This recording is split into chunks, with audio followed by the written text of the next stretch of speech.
तो जैसे जनरल साहब बता रहे थे, शहजाद है, रोहित है, आम आदमी पार्टी है, for a change they are back, निकल आए हैं अपनी रुदाली से, थक गए हैं रुदाली गा गा के आम आदमी पार्टी के नेता। Now they are back on debate.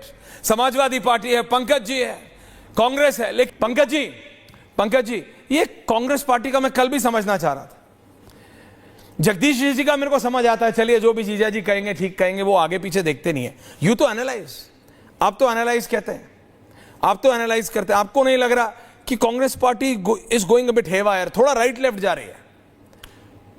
Trump ठीक है अपने लिए कर रहा है, अपने देश के लिए कर रहा है, शी अपने देश के लिए कर रहा है, ये कांग्रेस पार्टी किसके लिए कर रही है? कांग्रेस पार्टी हेवायर नहीं जा रही है। इस पूरे दौर में सबसे ज्यादा हेवायर गया है मीडिया। रोहित पंकज, सरकार समर्थक और सरकार समर्थित मीडिया ने जो कुछ इस बीच किया है वो बहुत गंभीर बात है और बड़ी दुर्भाग्य की बात है।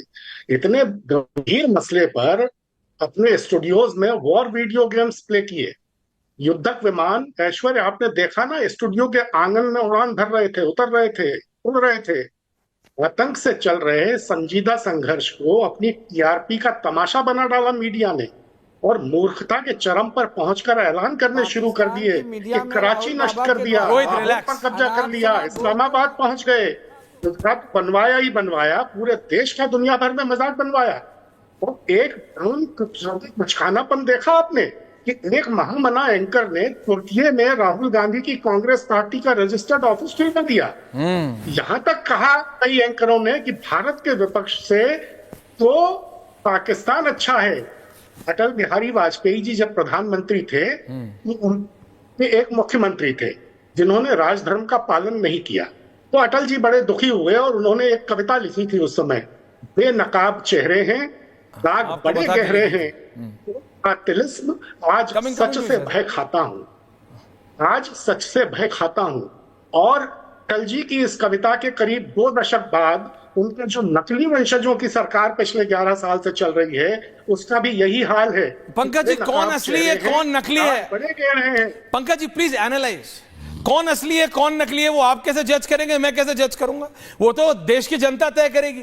देश की जनता पिछले 3 इलेक्शन से, Rohit and then I am ending, multi, Rohit ji बोलिए। कांग्रेस पार्टी और राहुल गांधी ने युद्ध के समय लगातार पाकिस्तान में मसाला परोसने का काम किया और भारत की मीडिया जब भारत की सेना का और भारत के लोगों का मोरल बूस्टअप करने का प्रयास कर रही थी, तो कांग्रेस के साथ संपूर्ण विपक्ष मीडिया को टारगेट कर भारतीय सेना के बूस्टअप के बीच में बाधक बनने का प्रयास कर रहा था। कांग्रेस पार्टी हो, आम आदमी पार्टी हो, समाजवादी पार्टी हो, संपूर्ण विपक्ष के वरिष्ठ राजनेताओं के द्वारा लगातार, रुकिए ना बोलने दीजिए, संपूर्ण विपक्ष के द्वारा, संपूर्ण विपक्ष के राष्ट्रीय नेताओं के द्वारा। रोहित डीरेल मत हो, रोहित तुम अभी जगदीश जी को जानते नहीं हो। रोहित सुनो, इन्होंने बोला एंकर बीजेपी का, प्रवक्ता बीजेपी का, ये बीजेपी का। सुनो रोहित, समझो जगदीश जी को समझो। अभी आप जगदीश जी से पर्सनली मिले नहीं, कभी जगदीश जी से मिलना हो, सुनो यार रोहित, सुनो रोहित, सुनो, कभी जगदीश जी के कारनामों के बारे में पता करना हो तो जरा छतरपुर की तरफ चले जाना, पता लग जाएगा।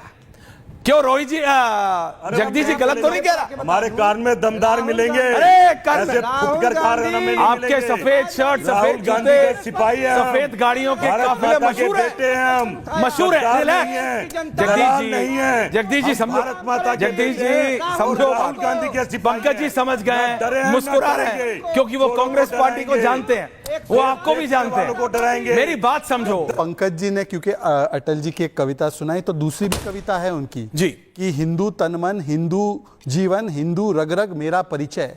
और इसी परिचय को देखकर आतंकियों ने पहलगाम में हमारे लोगों को मारा। पर क्या बोला विजय वड़त्तीवार ने कि हिंदू थे इसलिए नहीं मारा। थिमैया ने क्या बोला, इसी बात पर बोला। पर पंकज जी आप तो देश के साथ थे ना, तो अटल जी का अनुसरण करते हुए मानते कि हिंदू परिचय के लिए ही गोली चलाई गई, पर आप तो हिंदुओं को बांटने में लगे, छोड़